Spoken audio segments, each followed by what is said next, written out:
Baozi Training Leetcode solution.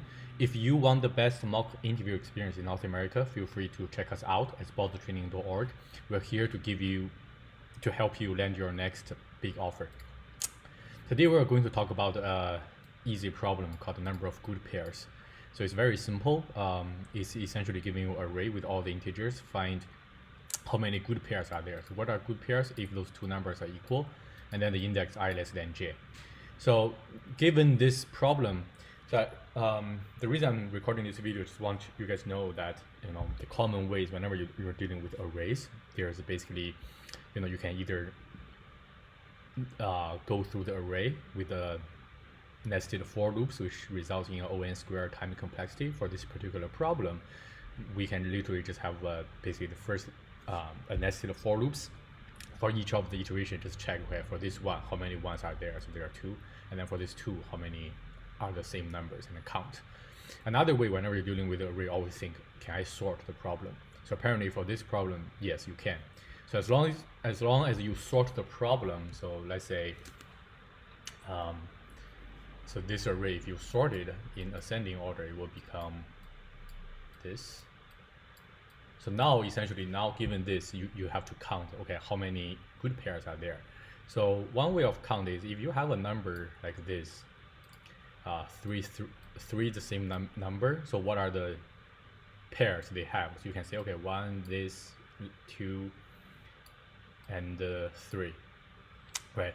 So the formula is actually n times, if you also look at the Leetcode official hint, it is n times n minus 1 divided by 2. Oh wow. My CPU usage for some reason is really high. I think it's the kernel task is running over the background. That's fine.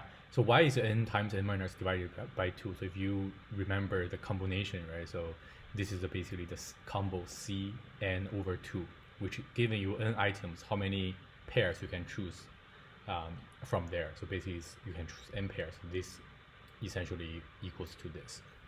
So now after you sort, you do this, you can basically solve the problem. So that will essentially give you n log n time complexity with no extra space. Or whenever you're dealing with an array, if your time complexity is high, then we have to trade space with time. So now we can use extra, let's say in this particular problem, we use extra map just to count how many existing items are there. So whenever you see a new one, so the previous one are all valid pairs because all of their indices are smaller.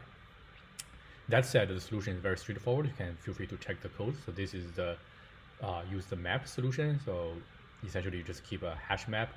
Key is value, the key is the actual integer value, and the value is the number of occurrence. And then pretty much you loop through the array and then start adding things. And then this is basically another implementation using sort.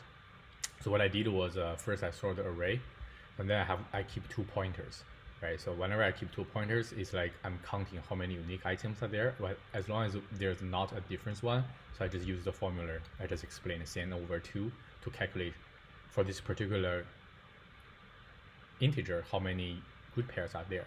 The caveat is don't forget about the edge case, which is once you look through the over the array, you have to remember to also close your final thing. This is also a very common coding pattern, right? So this what it means is if you have cases like 3, 4, let's say 1, 2, 3, 4, it doesn't really matter because at the end it's already there. But if your start is here and then at the end your end is already out of the loop, but you still have to take care of the remaining, basically the last step of the for loop or the while loop. Okay, pretty straightforward question. If you get asked this question in the interview, definitely want to talk about different solutions, and this most likely is a warm-up question. So I would rather have a harder question to be honest, so that because those kind of questions are, doesn't really count, and then sometimes you make mistakes. References none. Okay, all right. Leave any comments, guys. I'll see you guys next time. Take care. Bye.